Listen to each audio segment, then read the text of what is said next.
Welcome to Mind Love, episode 26. Today's episode is all about healing past wounds.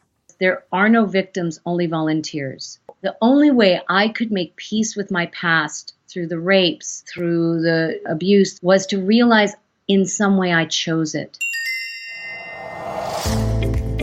Turn up your frequency with Mind Love. Bite-sized brain hacks for seekers, dreamers, and doers. It's time to give your mind a little love with your host, Melissa Monti. Hey friends, Mind Love is now a CastBox original. CastBox is the fastest growing, highest rated podcast app on both iOS and Android, where you can find all of your favorite podcasts. I love the layout, and you can create playlists and download episodes to play offline. It's honestly my personal favorite and where I listen to all my podcasts. You can still listen to Mind Love wherever you get your podcasts, but I hope you'll give CastBox a try. So today is all about healing past wounds. Some of those wounds might be from childhood, just a few years ago, or even past lives. When something happens to us, especially something traumatic, we tend to replay them in our heads, retell them to friends.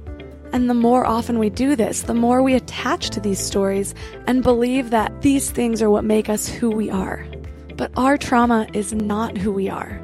We have to release it in order to make room for new stories and to really become the person that we want to be. Today we're talking to a shaman. Isabella Stoloff is the founder of Orange County Healing Center, and she helps people to reconnect with the light that's within all of us. She believes in self-empowerment through positive thought and action. She travels the world teaching others to connect with their inner wisdom and even leads spiritual retreats to sacred sites all across the globe.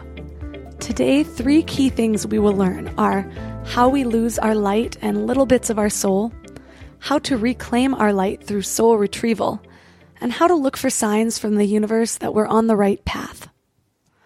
Before we dive in, I want to invite you to sign up for the Morning Mind Love. You'll get short daily reminders of your own beauty, worth, and power so you can start each day with a positive mindset and keep your vibes up between episodes. To sign up, visit mindlove.com and sign up right there on the homepage. You'll get some amazing free gifts when you do.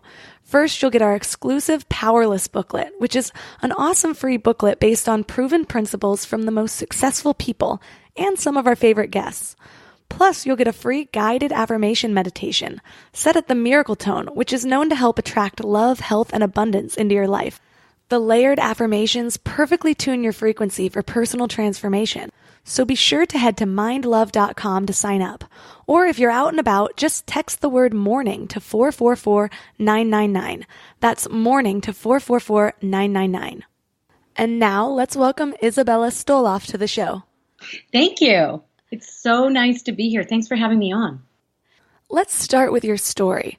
How did you become a shaman? So I have a long history and a long story. But if you want like the crux of it, my mom was diagnosed with dementia and had been in a home for about 1.5 years and wasn't transitioning. And if she had known, then, she would definitely have found a way to cross over because my mother was a very famous model and a lovely, lovely person, but quite narcissistic. So if you had told her she'd end her life like that, I could just imagine what she would have been thinking.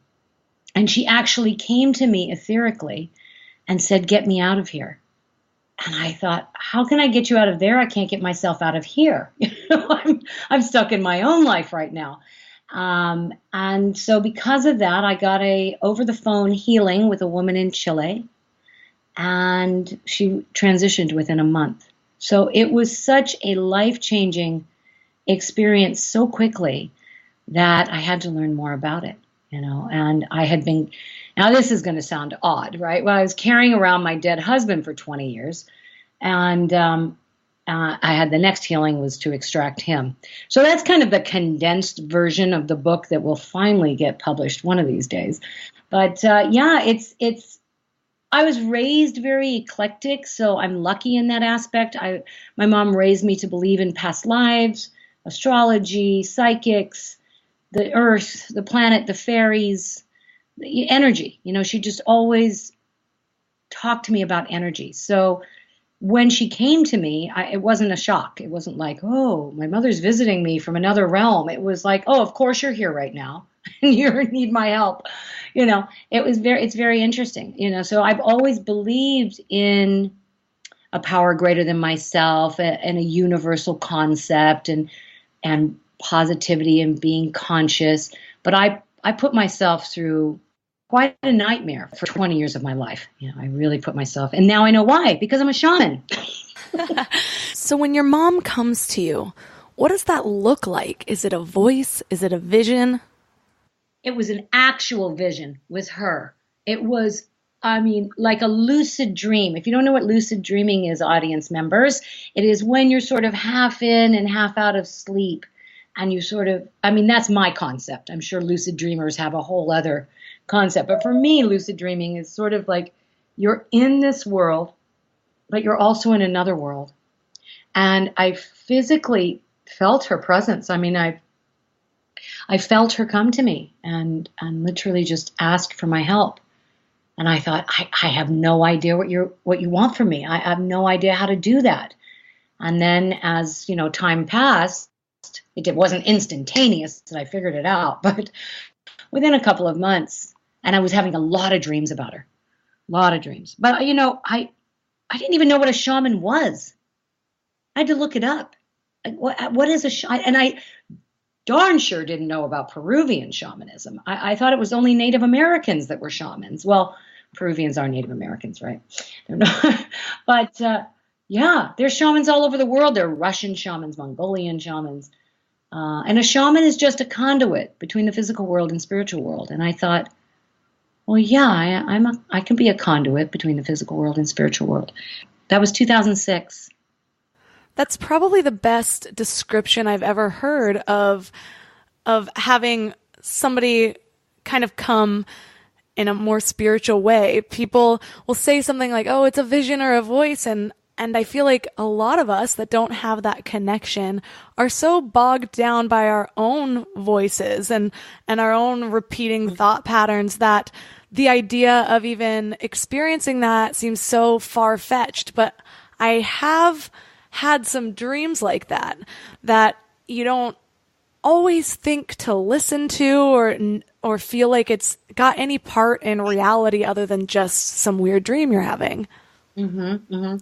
But then they end up being prophetic, right? You end up like, oh wow, I dreamed that, or that actually happened. Or, the thing is, Melissa, is we are so much more than we think we are.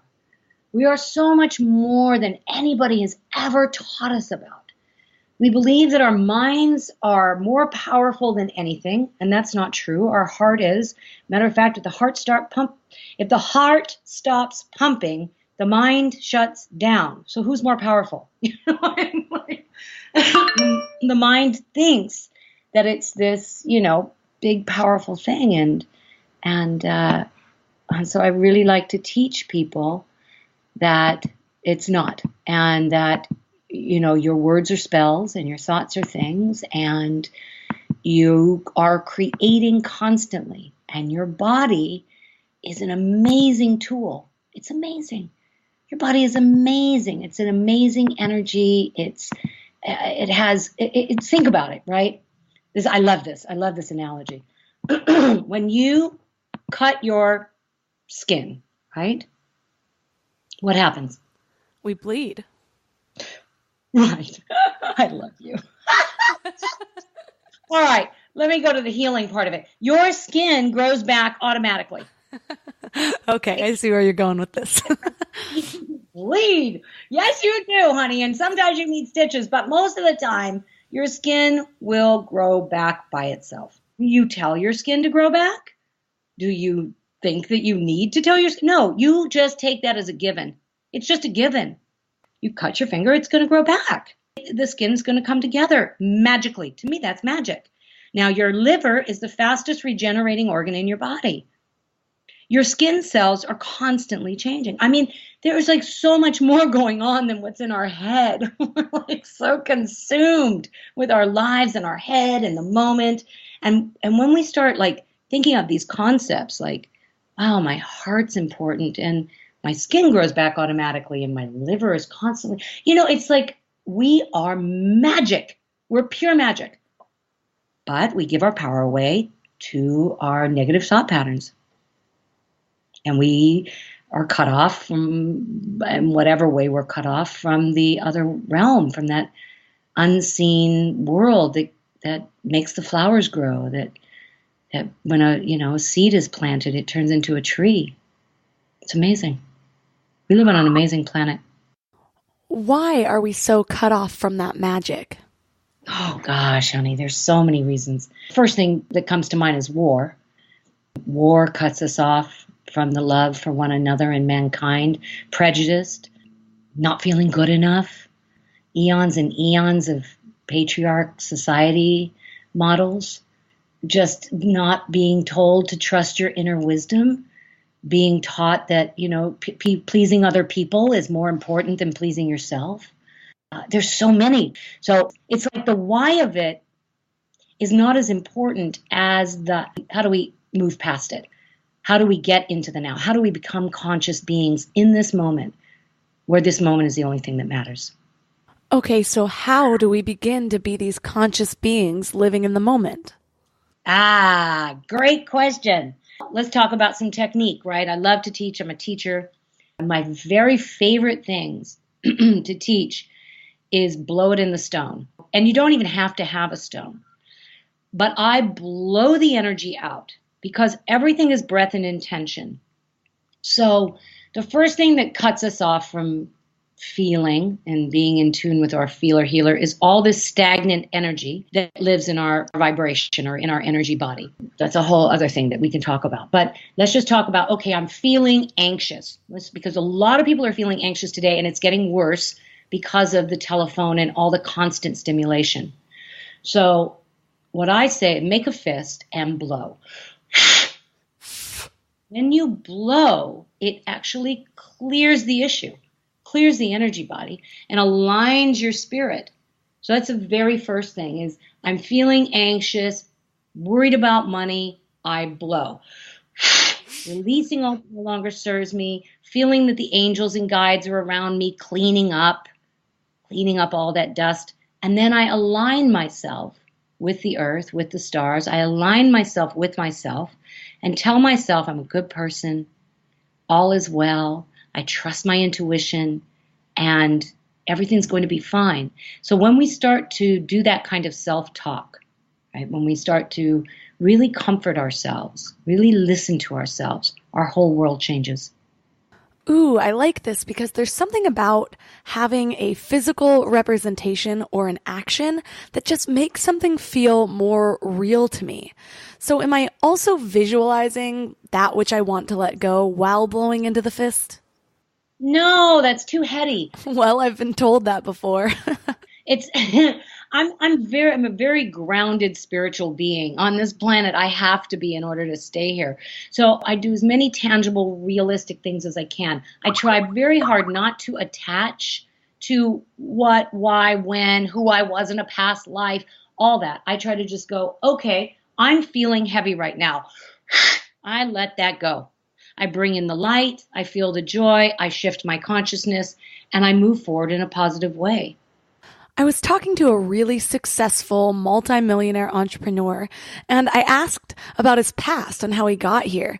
And his response was, the past is the past. I like to focus on the future. And you said you don't like to focus so much on the why or the past lives and things like that. So how do you feel about therapy, where a lot of that process is kind of digging up the why and how you were affected in the past? I love therapy. I was in it for years. I just feel that many therapists could learn this technique. And I do teach doctors and therapists and counselors because the technique of moving the energy along with the telling of the story is so powerful. It's so powerful. Yes, you can sit with me the first half hour, you're talking about your issue, but then the next half hour, we're in there moving the energy and we're retrieving, which I call soul retrieval, we're retrieving those lost pieces of ourselves, which then builds our character. So then we can become the people we were always meant to be. A lot of us have been telling these stories about ourselves and reliving these past stories so often that the idea of being able to release them that quickly seems impossible. Impossible. I know, right? But it works. I mean, go on my Yelp page, look up I did. Orange County Healing Center, and it blew me away. In the beginning, I did not believe, really, like I didn't. The blonde Orange County shaman from Hollywood that was drug addict and had a really hard life, that she then all of a sudden became this spiritual healer. And it was really hard for me, all of it. And but I had to trust people, right? They were getting better. They were feeling better. They were looking better. I could see it in their physical appearance when they got off the table. So I can't deny the reality of what was happening 10 years ago. I couldn't deny the reality of that. And so now I'm like, of course, I expect it. Now I'm like, cancel. I shouldn't have expectations. But it's interesting how it really does. Now, is the issue still there? Not as deeply as it was. Is the story still there? Yes, it's your story. We don't want to take you away from your story. We just don't want you living from the story. So by moving the energy, bringing you back to yourself, and allowing you the opportunity to shift your consciousness around the story, then you're like, that was my story, and it was a good one. And I chose my parents, and I chose my existence so that I could be the person I am today, so that I could be who I am in this beautiful, beautiful moment, honoring all those aspects of my pain and my suffering and everything I ever went through, because it made me who I am today. You said that holding on to these past experiences cause us to lose our divine spark. How so, and what do you mean by that? Well, I believe that everything that ever happens to us creates a memory imprint on our light body. Let that sink in for a minute. Be audience members, light body? What is she talking about? Okay, so we have a physical body, but we also have an energy body.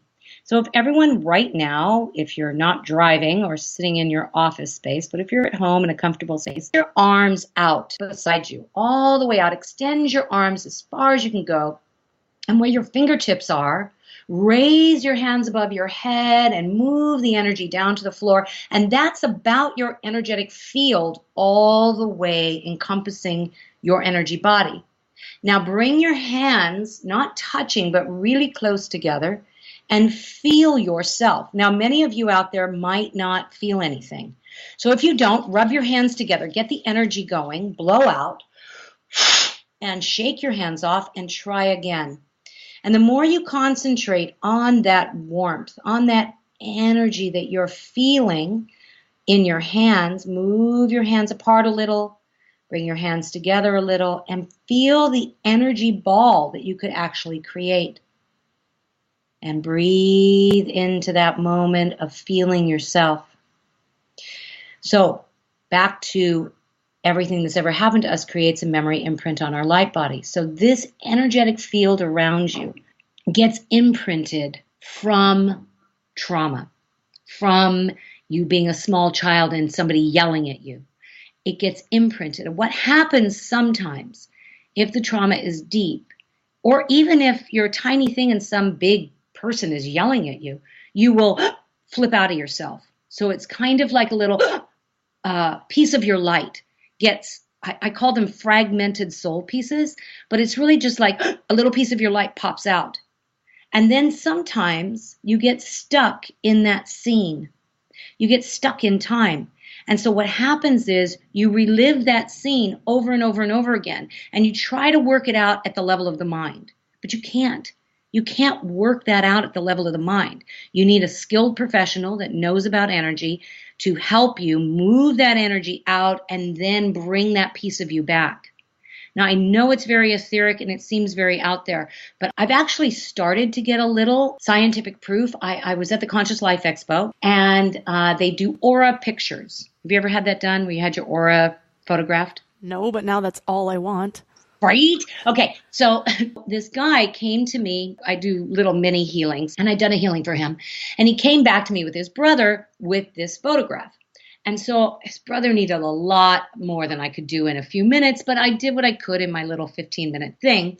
And then the brother showed me the picture of his aura. And in the aura, there was an entity and a cord. So there was something in the auric field that didn't belong to him.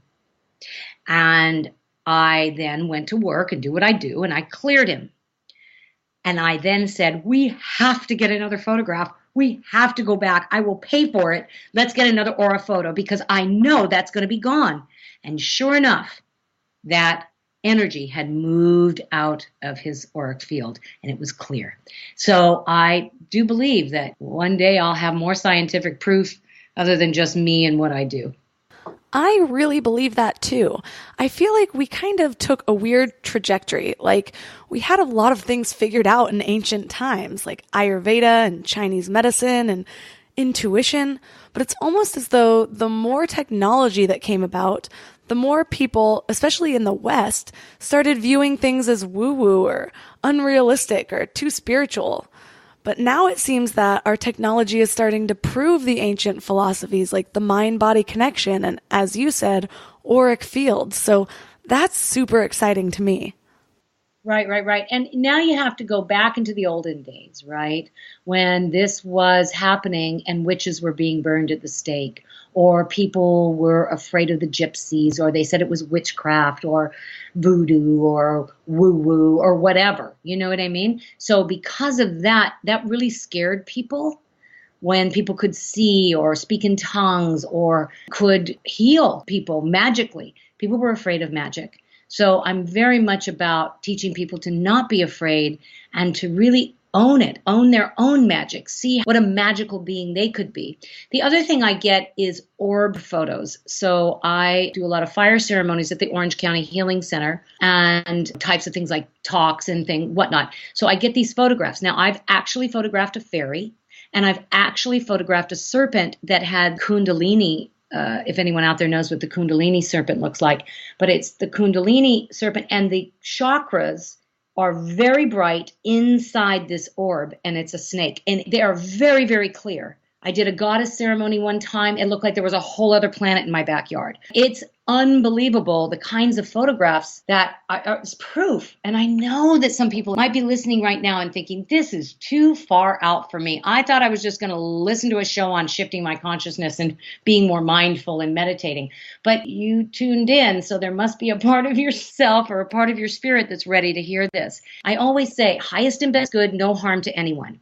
If you're living your life from a heart-centered space, if you're keeping your thoughts clean and positive and uplifting, and you're doing your best to be a good person on the planet, I believe that there's nothing bad that can happen to you, that only goodness can come to you. Now, you may be struggling and you may be clearing out old past life karma, but look at that struggle and that challenge as a gift. And when we look at our struggles and challenges as making us who we are today, and looking at it as a gift from God or whatever it is you believe in, or even if you don't believe in anything, believe in yourself, it's just a gift, then I really believe you become more conscious and more in the moment. I've been talking about that a lot, just shifting the way you view your struggles and think of them as more of challenges or something that you've called into your life to level up your character or to go deeper into your consciousness. Starting to look at life as a game. I've always said that life is like a video game and you've got to level up your character, and level 7 might be really hard, but you have to beat King Koopa to go to the next level. And so right now, audience members, if those of you that are feeling this, what she's talking about, what I just spoke of, take a deep breath in, make a fist, and blow it out of you. Blow out that heaviness. And that leads me right into the good vibes cards that we were talking about earlier. So my daughter and I made this beautiful deck of cards that are positive affirmations and a lesson book. It's really like a lesson book. And every card in it is positive, but very etheric. So you have to wrap your head around some of the concepts. But since we're talking about this for people who may be struggling out there or wanting to shift their consciousness and they just don't know how to look at this issue or challenge as a gift, I'm going to do a little reading Now, and everything happens. There's no such thing as time. One of my cards says there's no such thing as time.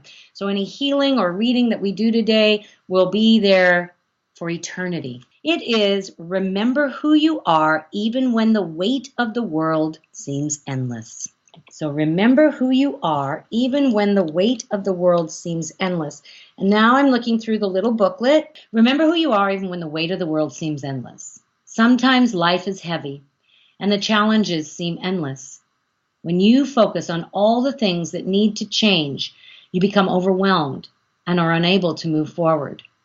Remember, God never gives you more than you can handle. Perhaps it is your perception that needs to shift. And then there'll be 3 steps. Make a list of the issues you are facing. Create a fire ceremony. Burn or bury the writing and release the old energy. Shift your focus and ask yourself what would bring you the most joy. Affirmation, I create joyful moments in my life. So you've given us some physical representations like blowing into our fist or burning paper. But when we're trying to release some of these negative thought patterns or old stories that we've told about ourselves, what do we do if we just can't seem to shake them? What do we do if we have a hard time finding that stillness and we just keep hearing the same looping thoughts? When you sit down to meditate, really watch your thoughts. It's not like they're going to go anywhere, but you can release them by watching them, not judging them, not attaching to them, and letting them just pass through you. So what happens with a thought is we hear it and then we attach to it and then we get into 50 million different thoughts, right? So you're sitting there and you're trying to meditate and this one thought comes in and then all of a sudden you've got 50 million different thoughts that just came in behind it. So instead, if you could just let that thought pass through you or just try to create space in between each thought by listening to your breath, by blowing, by humming. Humming works really well as well, listening to the sound of your own voice. But just really creating that space in your mind is a great way to start. I want to go back to something that you said almost in passing, but I'm sure a few listeners picked up on it and are like, wait, what? You said you were carrying around the energy of your dead husband. I'm sure that there's a lot of accent. Can we replay that again? Because I'm not getting it. But that's okay, because I didn't get it either. Well, episode 8 of this podcast actually had a ton of stories of the spiritual realm, and it is still one of my most listened to episodes, so I know my listeners are intrigued by things like this. But you're carrying around the energy of your dead husband, so how did it get there? How did you know? So many questions. So I'll give you a little history. I had semi-famous parents. My father was a film director, writer, producer. My mother was a supermodel before there was such a thing. And I just wanted to leave. I wanted to get out of the Hollywood Hills. I wanted to be free of all of that. And I left home really young, like 14. And I was living in the streets, and I met my husband, who was 20 years older than me, the heroin dealer. So I began doing heroin and got pregnant and had 2 beautiful children. We were married 12 years. It wasn't a great marriage. I was a battered wife. I mean, I have a lot of story. I was 26 when he passed of cancer of the colon, and I was sitting by his bedside when he took his last breath. Now, I didn't know it at the time, but his spirit literally left his body and went into mine. And I became the drug dealer. It was the 80s.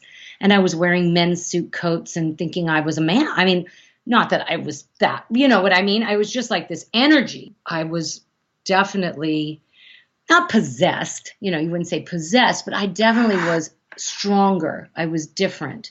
You have to realize he had practically raised me and I didn't know anything but him. So when he passed, I was really messed up. I'd like to say I had a nervous breakdown. I was in a very bad car accident and I lost custody of my children. They weren't with me, but they were at my mother's.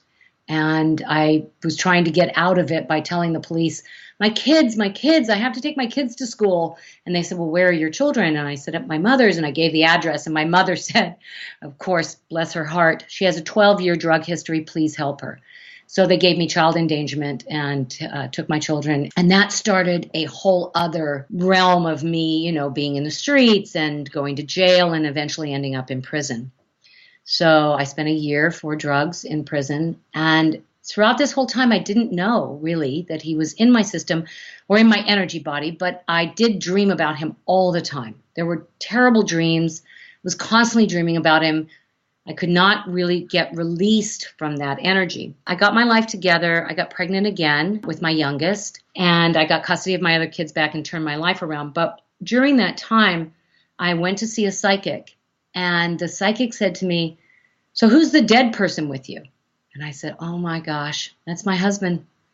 She said, "Well, I can't do anything about it other than I could put him in a room for 6 months, but I can't do anything about it." So I just thought, wow, 6 months of no dreams, 6 months I'm free. And many, many years passed. And in 2006, I had a liver biopsy that almost killed me. It was right after I had that healing and my mom transitioned. I was in ICU and I almost died. And I realized that was how my husband died. At the end, he bled through his liver. Everything just shut down. And I thought, this is it. I'll call that lady again. And sure enough, I called her and she said, "Oh, no, Miss Isabella, we must honor the dead." I said, "You don't understand. I can't." And I said, "But okay, I'll try. I have forgiven him and I had made peace. And, it had been 20, 30 years. I had made peace and my children everyone was fine and living our lives and grandchildren and whatnot." And then she started doing her thing. She's shaking her rattle and she said, oh, yes, you're right. He is in your, yeah, I know. And I had this major extraction. I started throwing up and I was released. Now, I love my husband. I love that I have my children with him. I love my life with him. I don't have any regrets. I've had channeled messages that him and my mom have made peace, and he's doing very, very well. But I really believe that I had to have those two major experiences in order for me to do this work, because I have physically had those experiences. Even though I was insecure in the beginning and didn't really believe what I was doing, I knew that was real. I knew because I had experienced it. That is a crazy story. And that, my friends, is my Netflix original, which I am trying to produce. I would watch it. Right? So is there a reason why you were susceptible to that? Was it a lack of strength? Was it because you were going through hardships? Why was something able to inhabit your energy body? And if so, is there any way to protect ourselves or to create energetic boundaries? There are no victims, only volunteers. So the only way I could make peace with my past through the rapes, through the abuse, through the husband thing, was to realize in some way I chose it. I chose to have these experiences as a spiritual being on the planet, either to release old past life karma or to understand human nature better. I really do not blame anyone or anything. This empowers me more than anything. That's number one. So what you're talking about with energetic boundaries, I really believe that as we begin to trust our intuition, as we begin to fall more in love with ourselves, as we stop thinking about what other people or caring about what other people think of us, I'm a good person, I do the best I can with what I know until I know better, and I know that about myself. And when you're solid in yourself and you don't let other people's opinion of you shake you, it creates an energetic boundary around you. I also use the golden light of the sun. So I physically, it's a physical thing for me. I know you might think it's etheric and woo-woo, but I actually call in the light of the sun to create a golden light around me. And that energy field around me creates a vibration of total health and wellness. It doesn't allow me to absorb other people's energy. The other thing, now this is very deep, and I teach this to my shaman students. The other thing is, this is really powerful, it is spiritually inappropriate for you to feel other people's feelings. Let me say that again. It is spiritually inappropriate and a bit codependent to absorb and feel other people's feelings. So when you begin to love yourself, care for yourself, make yourself the priority, and you notice you're with someone and they're projecting on you or you're taking on their stuff, you blow. This is their issue, not mine. I clean up my side of the street. I take care of my own energetic self, and I make sure that I'm conscious in every moment. It is spiritually inappropriate for me to feel your feelings. Now, does that mean I'm less caring? No. Does that mean I'm not an empath? No, I'm still an empath. But I'm an empath that does not absorb other people and other people's feelings. Wow, no one's ever described it for me that way before. I've only in the last few years understood what the word empath means. I knew I've always been empathetic, and for a long time I didn't always know which emotions belonged to me or which ones that I was just absorbing from other people. But sometimes the lines are blurred for me of when I am being an empathetic friend or just taking on the emotions of other people. But there's something freeing about it actually being spiritually inappropriate and not just for the sake of guarding my own emotions. What you do is hold space. So if you are so attached to your own divine line, the light that runs up and down the front of your spine, firmly attached, and you are attached to your own light and no one else's, when someone is talking to you and you care deeply, rather than saying, "Oh, I'm so sorry that's happening to you," you actually hold space and practice non-attachment.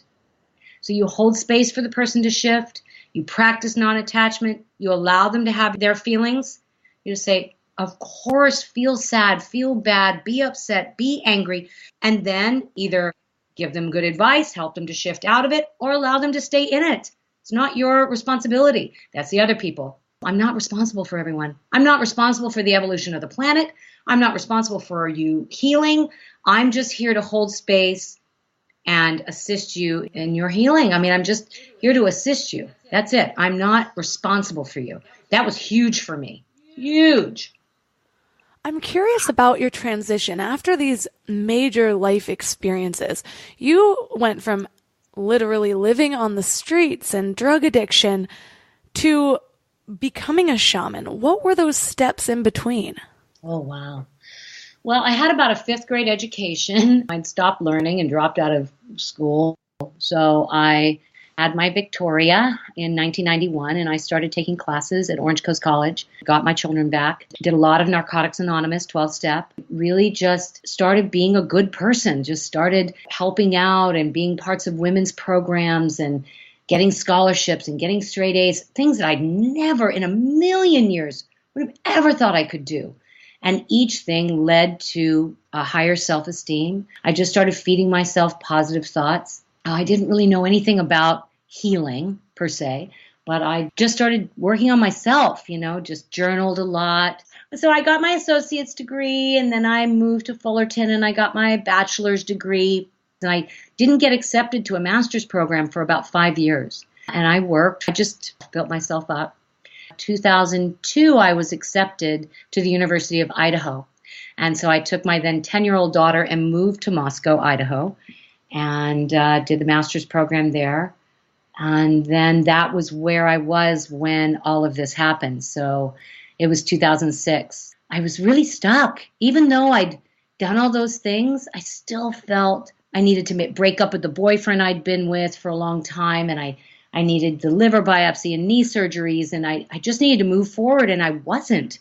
For a whole year, I was really feeling very stuck. And that was about that year that my mom was trying to transition and couldn't.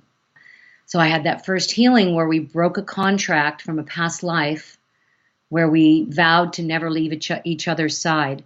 It was really hard to break that contract because I love my mother so, so much. And I felt like I'll never see her again, and something deep inside of me said, that's not true. You will see her again.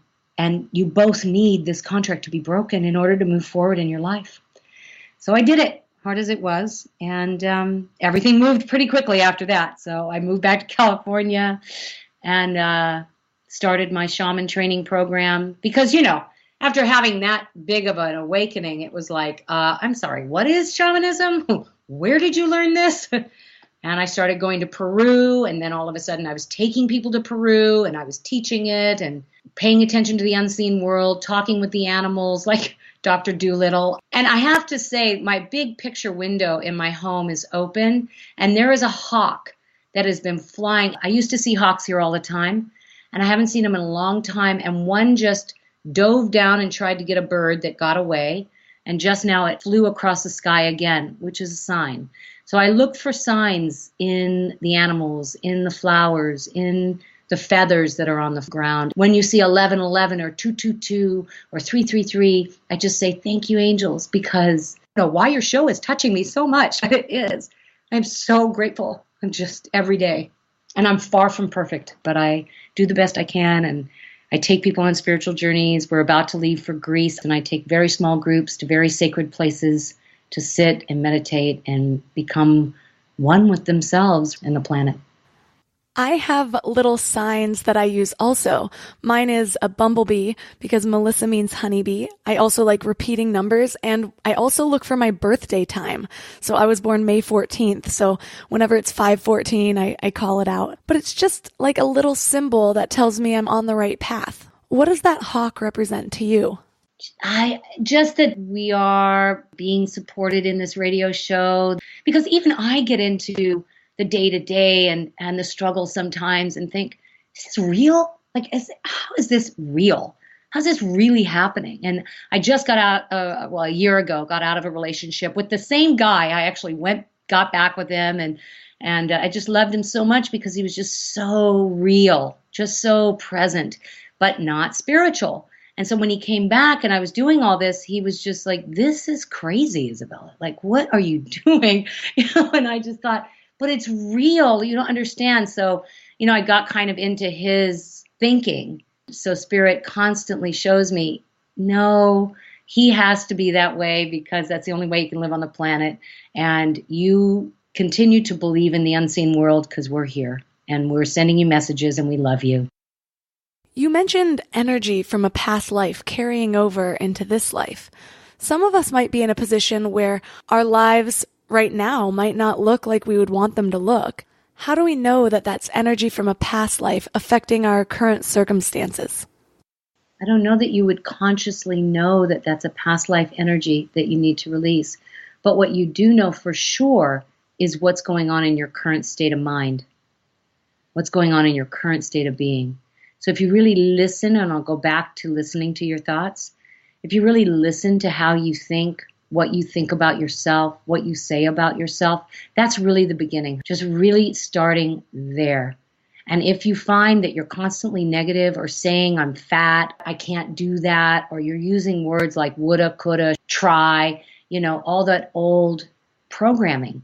If you're still stuck in that old paradigm, in that old programming, then it's probably time to get an energetic healing, to find someone that you relate with and that you believe can help you get unstuck from that stuck mind. And, we have like different levels of our evolution, right? So I was stuck in that horrible story, and then I moved into this beautiful story, but I was even stuck in that beautiful story. And now I moved into the shamanism, and it's been 10 years. And now I'm stuck in you haven't written the book yet, but I did get the cards made. Woulda, coulda, shoulda, haven't done. You know what I'm saying? We're human. We're going to have those, but it's how you can catch it.